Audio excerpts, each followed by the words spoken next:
And good morning. Welcome to the Soulful Illumination show. We are coming at you today from an area near Area 51, somewhere in a bunker below. And we are so glad to have you coming in today. We want to just welcome everybody traveling around the world, the known universe, through space, time, through dimensional portals, and other realms to the Soulful Illumination show, the show about spiritual ascension through energetic frequencies, a show about connecting to the collective conscious. We all need to awaken our heart and understand that we are one working together. Just allow those energetic vibrational frequencies to send you into spiritual ascension. I'm your host, the Lady of Laughter and Light, Nicole Borghi. I am a crystal Reiki master, a soulful coach, the sabotage master, and I am a psychic medium, intuitive channeler. What does that really mean? That means that I work holistically, connecting the mind, body, and soul, sharing with you the tools to become the creator of your life. So, welcome, ladies and gentlemen, to the true hour of empowerment. I am glad you're here. And as always, I want to put a shout out to my beautiful clients that I work with through the week. Without them, I wouldn't be here to be able to share the show with you live and give this to you. It is my gift to give to you every Thursday morning at 9 Pacific Standard Time. Let's just get a little housekeeping out of the way before we get to our guest. So I want to say thank you to doTERRA for sponsoring that. And you know what? Now is the time to look at and really get into something for you. This is On Guard, and it works to help your immune system. You want to heal, and we can't just do that by ourselves. We have to do that with other sources, with brain body connection, with the food and the nutrients we put in our body, with water and essential oils, because what they do is these ones you can take naturally through doTERRA, and some of them you can take into your body. So it's a strong supplement that you can help with your body and bring your vibration up. And right now we all need to help that vibration and bring it up. We're a little bit times we can have a little bit of sadness, a little bit of angst, a little bit of anxiety or stress. And how do we combat that? We combat that with healing and working and getting our immune system really healthy, right? And the other thing that we can look at today is CellCore. CellCore Biosciences, this is an all natural product and it helps increase our oxygen intake. And you know what? When you're at home, or you're outside and sometimes you have to wear a mask and you're not getting as much oxygen as you should be during these times. So, you know what? Go ahead and combat that and increase your system and add the oxygen. It gets your blood pumping, it gets your blood flowing through your body. It helps increase that breath of life. And we all need a little bit of help sometimes, especially right now. If you have some questions, go ahead and you can email me at illuminatingvegas@gmail.com. All the links are down below. You can hit me up on my website and just ask any question or comment that you have. Of course, I am willing to help you out. There's a few things, a little bit of excitement going on this week. So I have a few notes because this next Wednesday, 11/11, I will be speaking at Network at Noon. And I will be working with people on networking and get them to running their business and sharing with others. And we're going to work with that. We are doing it live in Las Vegas, but we're looking at also through the Power Team Center, bringing that on a Zoom. So I'll be working that thanks to Michelle Finnegan Nixon. And also, I want to announce, because Wednesday I'll be putting this out, but I want to announce it today on my show a little bit ahead of time for those of you. This will be live and on Zoom, so you can join us. It's going to be called the Breakthrough Brunch. And what is that? It's going to take you to look at the breakthrough through your inner self. What are you reflecting? How do you want to represent yourself right now? How do you want to ascend? But that really is working with yourself and your subconscious to program at a cellular level and ascend. And you do that through your lineage. And so when you reprogram your cells, they reproduce into happy little cells, and they reproduce better, stronger cells, healthier cells. And you're working with the mind, and how does that benefit you? And so we're going to look at how to break through into that is you, steps on hacking and clearing, and a little bit of my program that I work with, because I'm working with the Sabotage Smashing Summit. You'll hear a little bit more about that each day as we work on that for January. And again, if you have questions about that, this is not on my website yet, you are more than welcome to bring the questions to me through my email. Go to my website or call or text me. All that information will be online. Very excited to be doing this. This is the first time I'm going to be doing a live seminar. It's going to be about a 4-hour seminar. And we're going to be working together with the tribe, doing some meditations, doing some soul work, and some empowerment. And how can you get to those breakthroughs quicker and easier? And that's what I'm looking at this week. Also, one last thing, Monday the 9th at 8 a.m. Pacific Standard Time, I'll be on Facebook chatting with Patty Jo Grover, Patty Jo, and we will be talking about the interview that we just did. That'll be up on Monday the 9th, and we will be corresponding with one another and corresponding with you about what we did. And of course, I talked to Patty Jo, and she's great. She does peer-to-peer counseling, and as I do, she does coaching as well. And we had a little bit of back and forth and how to work with yourself, your emotions at a time right now, this time in need. How can we progress forward, and how can you use this time kind of when you're either locked down, or when you're kind of, if you feel stuck with others and you feel that you can't move forward. We're going to talk a little bit about how to work with those pains and a little bit of angst, and kind of break through on that, and a few tips and life hacks on bringing your level up, ascending up, and bringing your emotions up, so you have a better, healthier mind, which makes for a healthier soul. Today, the reading of the runes. So for the rune energy cast today, what I was downloaded with was, the first one is Dagas, which is a breakthrough, growth, and cosmic connections. And so what is the breakthrough that you're looking at making? And that could be mentally, physically, it could be at a soulful level, the breakthrough that you want in your business. If there's something that you need to change there, that's a breakthrough in relationships, anything like that. What are you about to break through? Because what that breakthrough means is, once you break through, and you break through that energetic wall that you have put up for yourself, that you need to get past, once you break through, you'll make a cosmic connection, because you're listening to your guided intuition. So when your mind and your heart are together, and the rest of you are aligned, whether that's you're looking at your chakras, your kundalini, your chi energy, however you look at that, once you're aligned mentally and emotionally, you can make that breakthrough. And as you become higher in an energy level, and your energies are higher and clearer, and you're more in the light, and at a heart awakening and a love, you can break through and have connection with the cosmos. And as you do that, as you heal yourself, you're healing others. So just remember that if you want to heal those around you, heal yourself. The second one is Othala.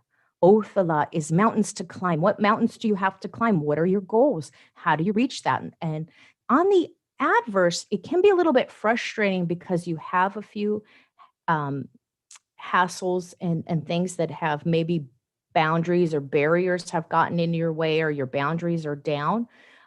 You can get a little reckless trying to just walk over it and allow other people to stomp through it. Don't do that. You want to make sure that you're not falling down the mountain as you're trying to climb it. You want a team of people to support you. Also, Yira. Yira is harvest reward. And how do you get to that fruition? So you want the ultimate goal. You're harvesting the seeds that you have sown. So you have to commit to that and you have to nourish that. And that's also nourishing your body and nourishing your soul and self-love. And in order to get that harvest, you want that self-love. So you're ready for that breakthrough and to reach in and grab your goal. And once you are ready for that, that is the reward. One last thing that I was downloaded with, and I want to definitely put this in, is your natural flow. So your body is flowing. What is blocking you? In order to get through that breakthrough, you have to look at, is it your mind, your subconscious? What are you reflecting? And so in order to sometimes see ourselves, we need to look at those around us. What are the people around us doing or saying to us? Are they being a partner in pain, or are they assisting us and supporting us as our tribe well? So that's what you need to look at. That is what's blocking you from that breakthrough. And how can you find out what's blocking you? If you can't see what's blocking you and you're kind of stuck and you're not flowing properly, give me a call. Go to my website, Illuminate Vegas, book a discovery call. It's free and we can chat about crafting a plan to help you get and reach that breakthrough. That's what I do, and that's what I'm doing at my Breakthrough Summit, right? Awesome. What I'd like to do right now is I am going to introduce my beautiful guest, and I hope I pronounce her name correctly. It's Wafa. She is a published children's author, a translator, and storyteller. She's also a radio broadcaster, lecturer, and corporate responsibility expert. And I love listening to her stories. She tells just these beautiful stories. They're just so soul-filled and loving. And they're kind of like I would say a fable to me. That's what they remind me of, is a fable and a story to share people how they can move along in life, and that they understand what they're doing, and the decisions that they're making. So I'm going to bring her in. Can you go ahead and unmute? I think on your iPad, I can't get you unmuted. Thank you. All right. And let's change so I can get you in. Beautiful. Good morning. Thank you for being here today. Good morning, Nicole. Thank you for having me. It's wonderful to be on your show. I love the runes. How prophetic is that? My goodness. That was I actually took notes. Here we go. I need to think about these predictions. I like them very, very much. What a way to start a show. I really, really felt very inspired. Oh, thank you very much. And I'm so grateful to have you here.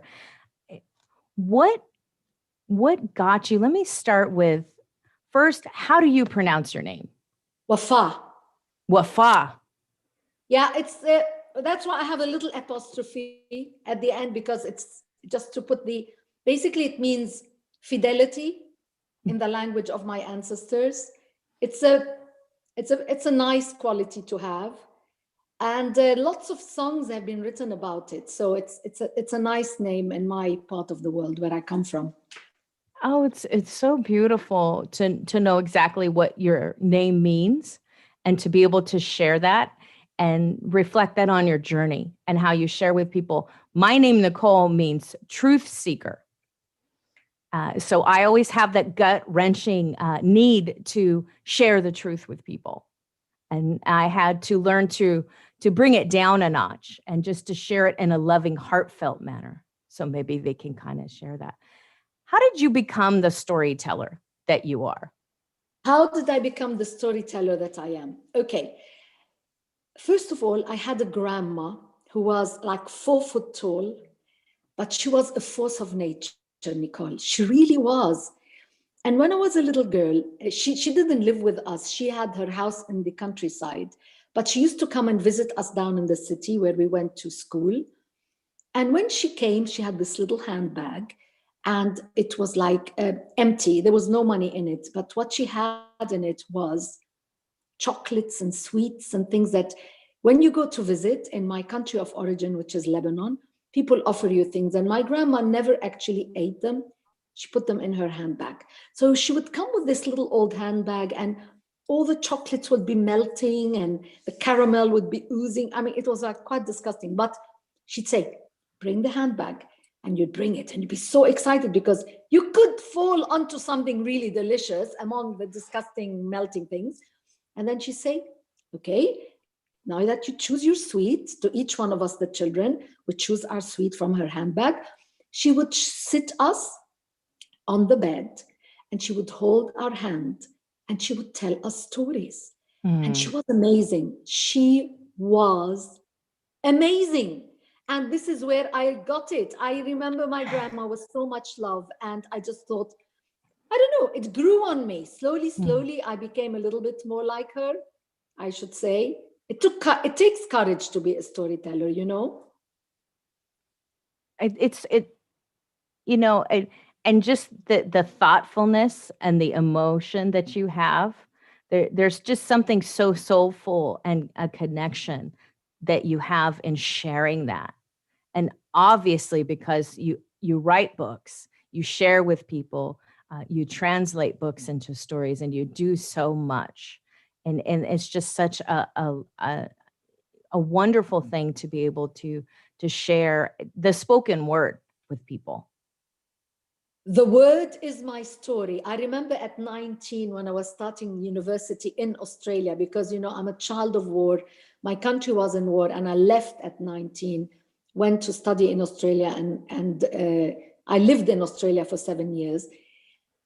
I went, you know how we are when we're young. I went to see this guy. I don't know if he's still alive. He's probably 99 years old.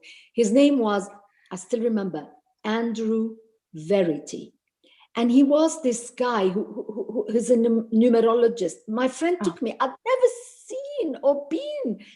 Anyway, he did my numbers and everything. And then he did this reading, which I still have on a little cassette. You know, the cassettes that are like cheek, those, yeah. And he, don't calculate my age. And he said, words are your story. You know, I was just first year uni. I don't know what I wanted to do. I had no idea, but that's what he told me. And he is right. A good word in my life makes me so happy. And a bad word actually depresses me. I think words have energy. Yeah. And they really affect me. And they do. I think that, you know, truthfully, they affect everybody. I think to me, everything has an energetic frequency. Things that you wear or things that you say or the person that you are. And especially words, how we say them to one another, how we speak in our love language or share some with somebody else in their love language. And to learn, you know, when I was younger, there wasn't a specific way to talk. Or a specific beautiful way that we communicated. We didn't very well communicate in such a happy form as a family. But it's just so nice now. Better friends. I have better heartfelt connections with the words that I speak to people. And you know, it's so great to express that. I think words are hugely important. I mean, even the Bible said at the beginning was the word. So that makes us think. I mean, so now I'm way more conscious about words I tell myself and words I tell others. I'm really, other than the fact that I play with words. I mean, that these are my tools and I love them. But also, it's making me way more thoughtful. I try to zip my mouth when I am about to say something unkind or whatever. I just say, do I really have to say it? Do they really need to hear it? No, it's okay. You know, Control, Alt, Delete. But anyway, yeah, words are huge. So yes, I'm a craftsperson of words, and all the things I do are around it. Whether my stories, whether my writing, even translation is basically choosing the words from one language into another language. And I love that part of my work because it kind of makes me, it's like traveling. Basically, traveling doesn't have to just be physical. Traveling can also be through the words. And sometimes, basically, I translate films and documentary films. So here I am listening to people's lives and stories from another region of the world that I am not there anymore. Yeah. I've been in Europe for 40 years. So it's just like traveling through their stories. And so that's another thing I like. And the corporate responsibility I did for 7 years. And I was one of the first people, way before Greta was Oh, shouting about the earth. I've been vegetarian for 35 years. And way before it became popular, I mean, I just thought I could never kill even an ant. And r- so, yeah, so it's all like a puzzle. I know on paper it kind of might make people think, ooh, all these things. But in the olden days with the Renaissance people, they did a lot of things. And I think in nowadays we become too specialized. And I think it's nice from time to time to have a Renaissance personality in which you do quite a few things. You don't have to just do one thing. well, absolutely, because it's nice. It keeps your mind fresh. It keeps your focus on your life fresh, and you don't get stuck. It's kind of like working out when they say you plateau and you just can't. You're just, your body composition isn't changing, or you feel that maybe you need to incorporate a different exercise, and that's also in your diet. Maybe you need to make a little bit of a change, no matter what your regimen is. You need to add a different food or an herb, maybe drink a different tea to kind of change your body, because your body changes, your chemical structure changes as you move, as you grow. The planet changes, and you need to be awakened to that, and listen to what your temple's saying, but also the change in the creation. It enhances our senses and our palate to the foods we eat or the things we see. The clothes we wear, a little bit of change. And it's so nice to have not a strenuous change, right? Because that may be something we're not quite ready for, but even a little bit different people we meet, different people we talk to or reach out to. And it's just fun. Maybe one day you're on the treadmill, the other day you're at the park walking around listening to the birds talk. And it's nice to be able to be creative and have that in your toolbox. The way you even heal. Like one day I'll use crystals, or the next day I'll use a tuning fork or my drum. It just depends on the need, but I have that, and I have the ability to do that, or just use my energy. And it just makes it, for because you're more aware of what's going on, and you can connect. I think it's definitely on a relationship standard point of view, and gives you the ability to connect to more people. Absolutely. I mean, I'm a very flexible person. You wouldn't believe it. I have never had the same breakfast since ever. I never have the same breakfast ever. Oh, When some people say, "Oh, I like my cereal," it just depends. I wake up in the morning, what I feel like. Sometimes it's fruit. Sometimes it could be a scone, which, the British, they love their scones. oh yeah. Sometimes it could be a muffin. Sometimes it could be a boiled. It depends. I listen to my body. What do you feel like? But of course, early in the morning is lemon and hot water. But after that, that's my only kind of rule. It's just listening to my body. And it really makes me very happy because I feel a bit liberated from, oh, you must have your cereal, or you must have this, or you must have that. So yeah, I've been very good like this, listening to my body. And my body's been good to me because, it feels like, I think, a bit cared for, listening to its needs, basically. A- Absolutely. And that gives you such a connection when you're connected to yourself and connected to the earth, and the environment around you. and just listening to what you need, not always sometimes what we want, but it you start to change and you start to reprogram. If you don't do it now, maybe you can start doing it later in the day or tomorrow, listening to your body and what you're asking. It gives you a better connection. You have that uh, mind, heart, and gut connection, those three emotional bodies. And when you start to feed your gut heartfelt, high vibrational foods, it just, you wake up, your focus is better, and you're doing good for your body. And as you do that, you'll see things, you'll smell things differently, you get different fragrances, different feelings, different sensations or vibrations as you heighten yourself and listen instead of fighting against you. Absolutely. I think I don't know why we have been programmed to fight against ourselves and to speak harshly against ourselves. We are our own worst critics.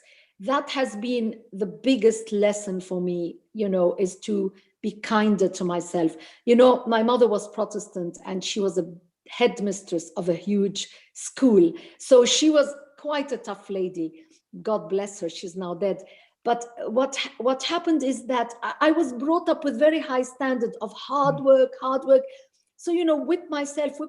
I've had to learn. I really have had to learn to slow down a little bit more, to be kinder to myself, to not to, it's like the best thing I heard when I was doing all this self-help was talk to yourself as if you're like your kindergarten child every morning, rather than talk to yourself like you're a teenage child, your kindergarten child, and then things would change. And now I'm try and remember that, which is a very, very powerful little piece of advice. I know it sounds simple, but it's not easy to implement. We're very harsh on ourselves, whether it's the wrinkles, whether it's whatever it is we think that it doesn't please us. Yes, maybe the money, not enough money, I mean, all sorts of things. So going back to this kindness towards your inner child is been one of the most important things I've learned to do, in my life.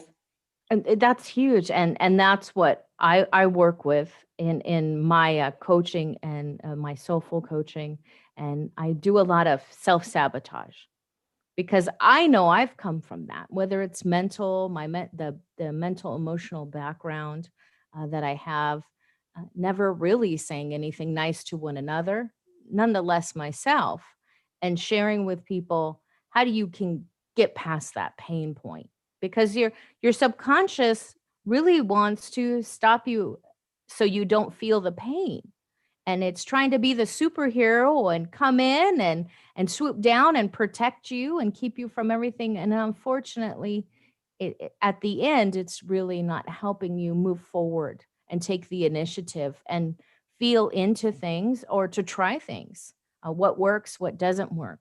And so we set that failure up ahead of time, and telling Yeah, the ourselves it's not going to subconscious, work. Yeah. the subconscious wants us to feel safe. And the Yeah. only way, it's like the historian of our life. It wants us to to repeat patterns. And that is another thing that I try and kind of observe in myself. Am I repeating a pattern? Because it's safe to repeat a pattern. And I have to actually fight doubly about repeating patterns, because I told you before, I'm a child of war. When I was a teenager, there was a civil war in my country.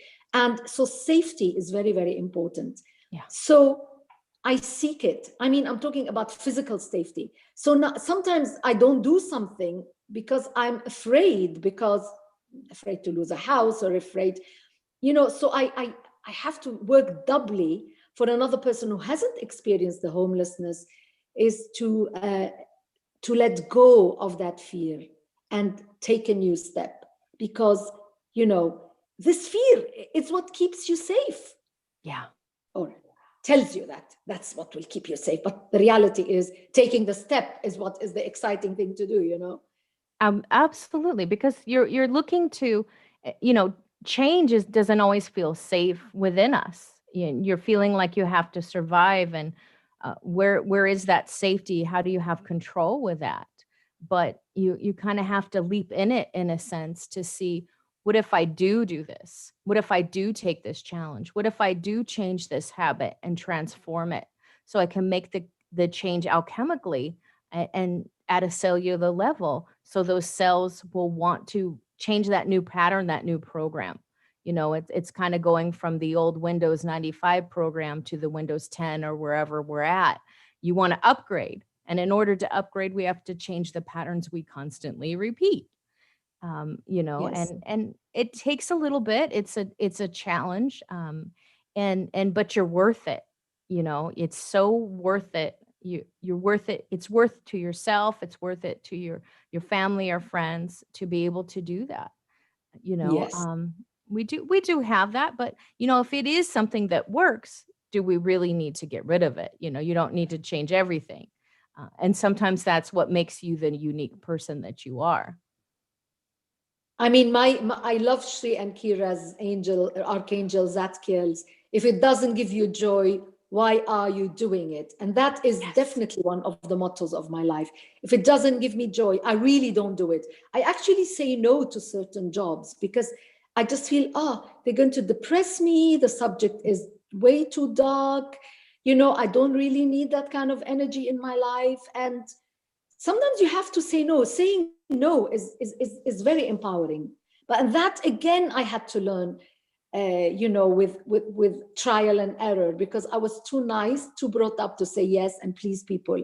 So it was really important for me to learn how to say no, in a nice way, of course.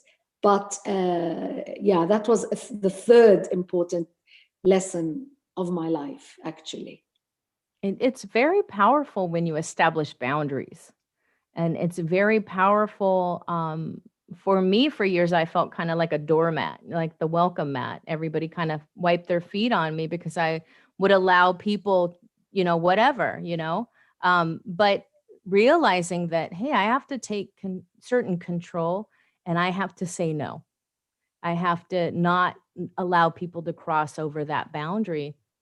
But it also helps you when you put those good personal healthy boundaries up.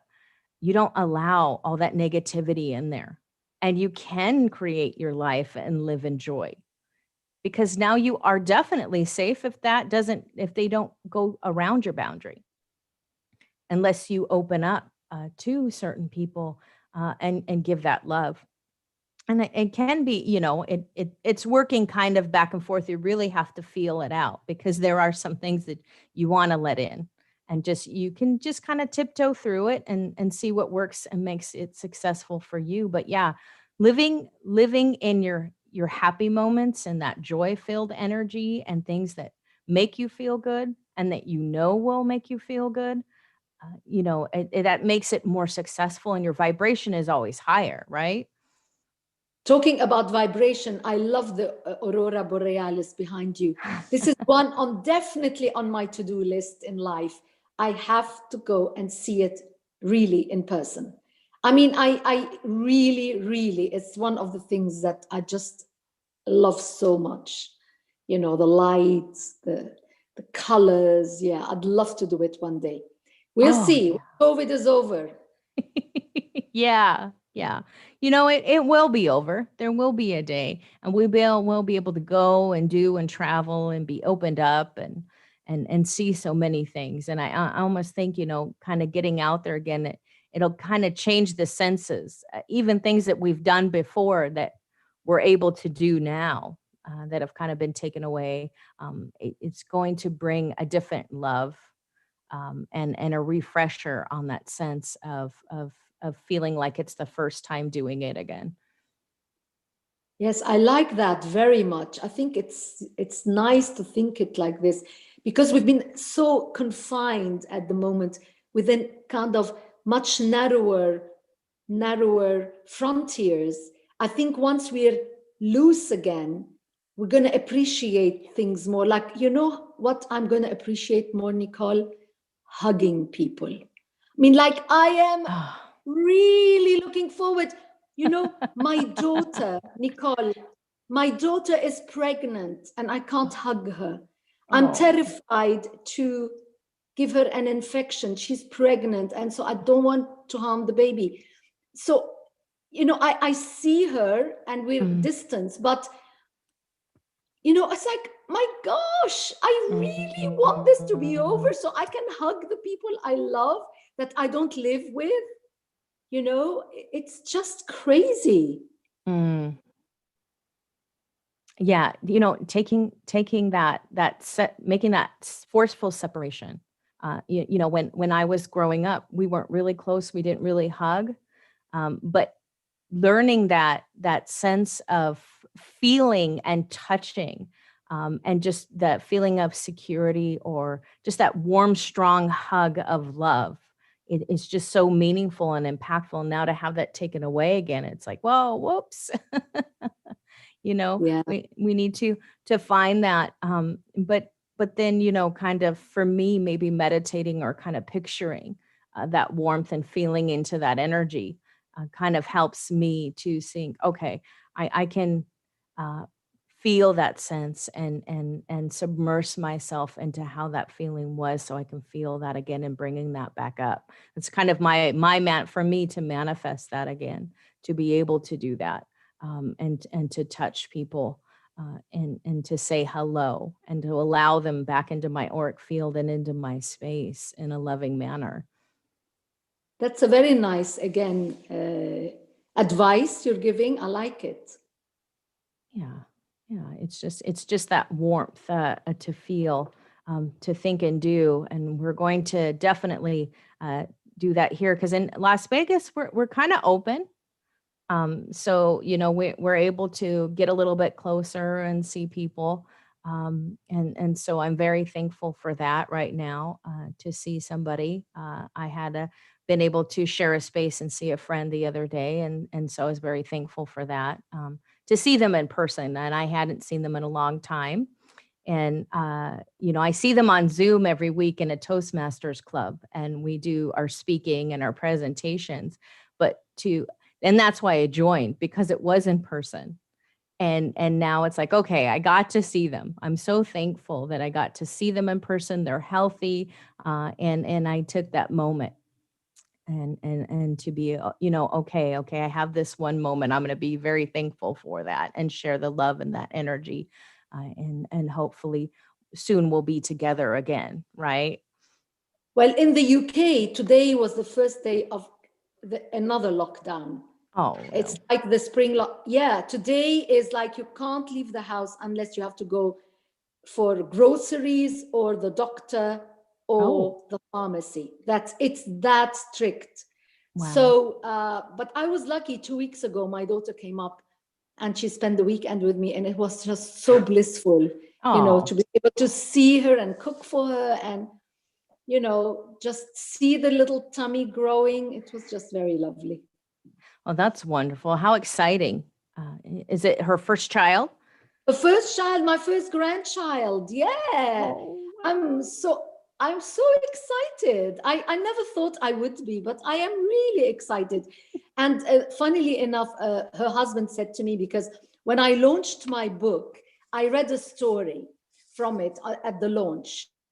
And he said to me, "Mother-in-law, you are now being appointed the chief storyteller for the baby." And I just said, "Okay, Nicholas." So yeah, that's I'm being appointed already the baby Ah, storyteller.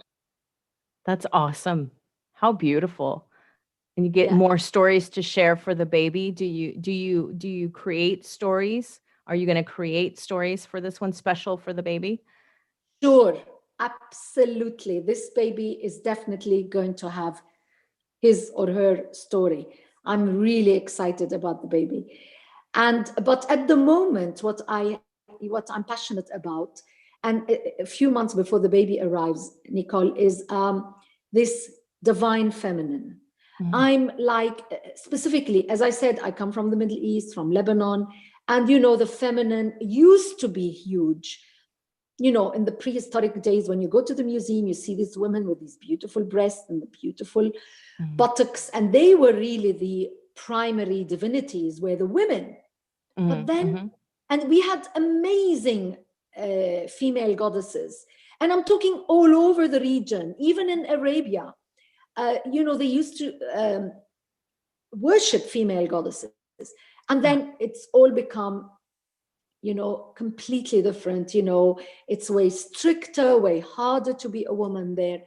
And that is why, and I've been all my life, I think that's the thread of my life, is about empowering women. Whatever I do, whether it's the stories, whether it's a translation, whether it's the CSR, because CSR has a compound of diversity and gender equality.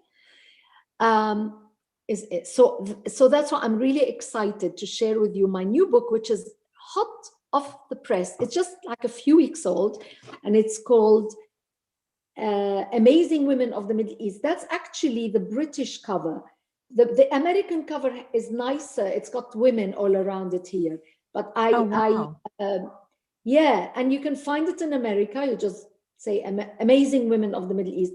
And we've got some really amazing role models like Cleopatra, like Scheherazade, the Queen of Sheba, Nefertiti, Semiramis, who was a queen of ancient Iraq, Zenobia, who was a queen of ancient Syria, Theodora, who was the empress of Byzantium, which is now Turkey. You've got the first Sufi mystic. I do Sufi voices. And I did this wonderful, the first woman saint in Islam, Rabia al-Adawiyya, who was also a poetess. We've got the first ruler of Egypt woman after Cleopatra in Islamic times. You've got Hurrem Sultan. She was the wife of of the Sultan Suleiman the Magnificent, and she was an amazing woman.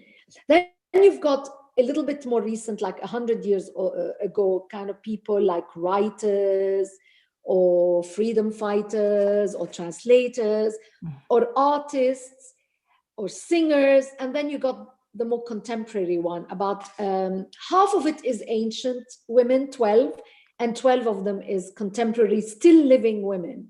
And I'm really excited about it, because most people think, with all what is happening, that the women in the Middle East are sitting at home and doing nothing. And this is not true. This is not true. They are bringing up children. They are doing things. Okay, it's like everywhere in the world. You've got women who are not doing as much as others, but it's difficult to say a woman is doing nothing. Even, having a family is huge. Yes. Yes, it's not just, it's a job, it's a love, it's creation. It's sharing, it's relationships, it's connections, it's nourishment. There's so much to being a mother and to having a family, right?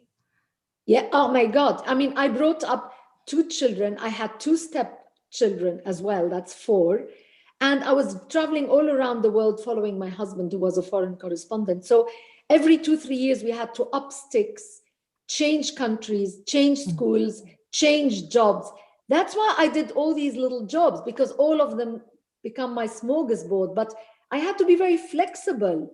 Maybe this country doesn't need a translator, then I will be a teacher. And this country doesn't need a teacher, then I'll be a translator. So, I had to be flexible in the way I was. But again, it had to do with words. Words were my story.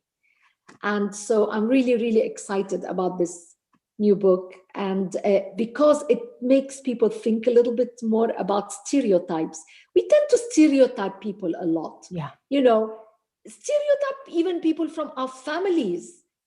We just decide, okay, Aunt B, for instance, is this, that, and the other. But do we actually bother listening or talking to Aunt B and getting to know the other fun side of Aunt B, who likes dancing or singing or doing karaoke? We don't. We tend to put people in boxes. And so that is the whole point of me doing my book, is getting people out of the box, and in a fun way. It's just 2 pages with a beautiful picture. For instance, I just show you. This is one picture. Oh, wow. Yes. I I like mean, it's that. really, yeah, this is a queen. She was an amazing queen. She was a freedom fighter, and she fought the Romans Oh, for wow. independence from because Rome was huge and powerful in those days, and wanted everybody to just bow. And she fought them. Of course, eventually she was defeated.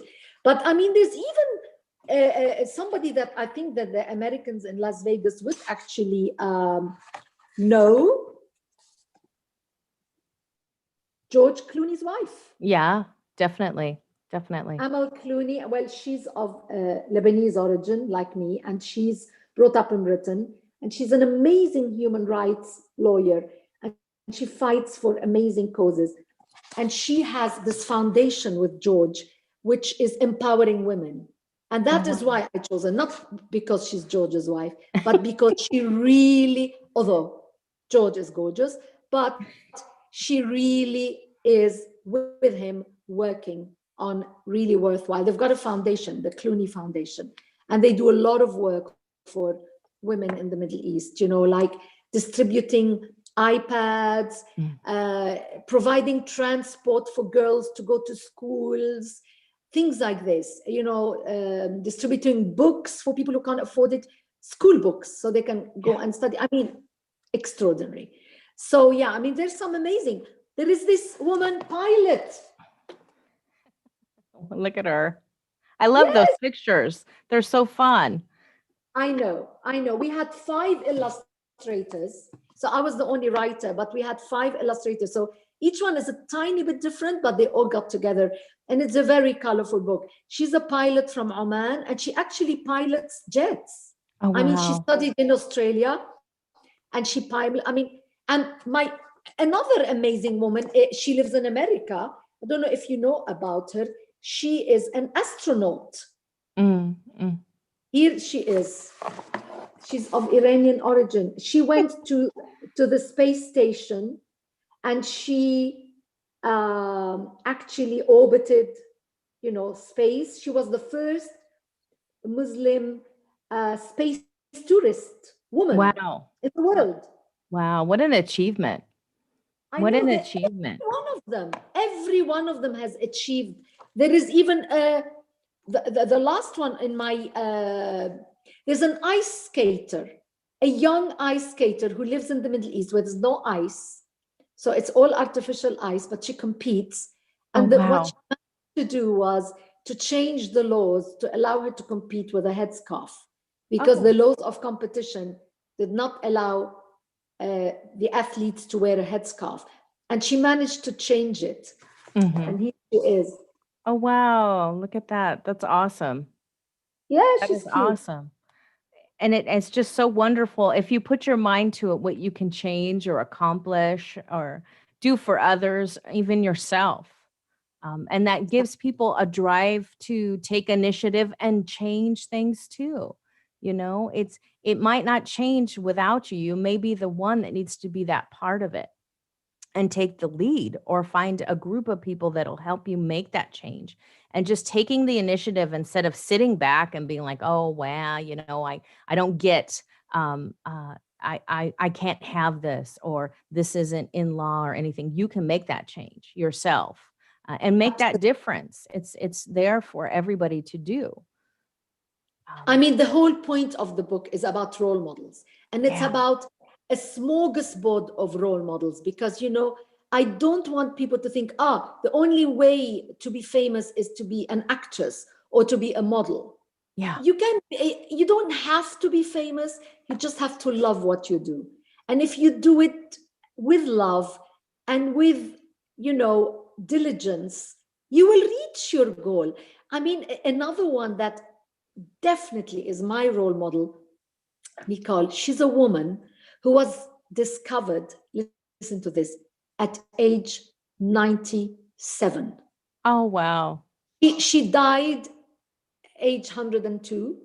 She was working for 60 years as an artist, Oh, as a sculptor, as a painter, abstract. So introducing abstract art to the Middle East. And people were poo-pooing her ideas. She had studied in Paris as a young girl, and then she came back and tried to implement. And 6 years she worked and worked, and only completely by chance. You know, the Tate in Britain is a wonderful museum. It's a really stunning modern art museum. They send scouts all over the world to trying to find new artists, and they stumbled upon this 97-year-old woman, Oh my and gosh. they were like mind blown.